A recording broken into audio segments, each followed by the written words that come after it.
If you're over 50 and you're eating the recommended amount of protein, it is not enough to maintain muscle and strength. And I'm not talking about bodybuilding, I'm talking about staying strong and independent. After age 40, we start losing muscle at a faster rate. This isn't because people become sedentary. It's because your muscles respond less to protein. This is a process called anabolic resistance. When you eat protein, it signals your body to build and repair muscle.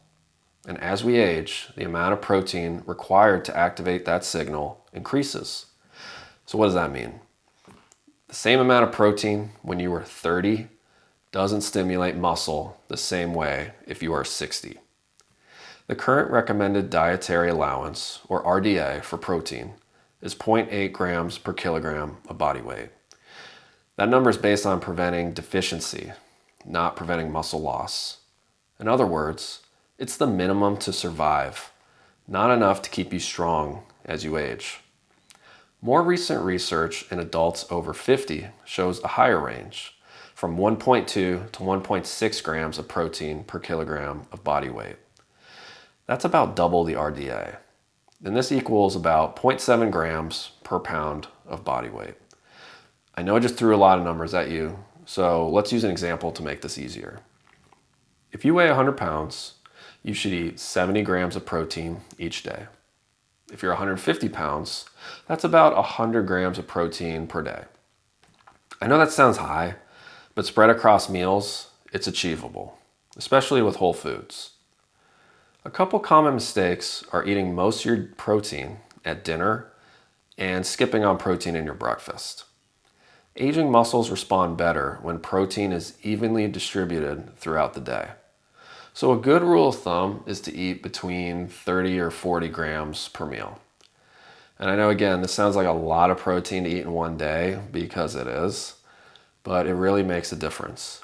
And more doctors are recommending this to their patients. Now, this doesn't require protein powders, but supplements are a great way to help you hit your goal. But you're better off getting protein from whole foods in your diet. High quality sources of protein include eggs, chicken, turkey, fish, lean meats, tofu, or beans. Now let's talk about some common questions I get. People will say, is high protein bad for kidney health? Well, in healthy adults without an existing kidney disease, higher protein intakes have not been shown to damage kidney function. Now, if you do have kidney disease, your protein intake should be discussed with your doctor. Another common question that I get is protein bad for bone health? Well, actually, the opposite is true. Protein improves calcium absorption in the bone. An old concern was that protein steals calcium from bones, but this is from a really old and outdated study. And more recent research shows it's just not the case. In adults over 50, higher protein intake is associated with higher bone mineral density, lower hip fracture risk, and slower age-related bone loss. Now, protein alone is not enough.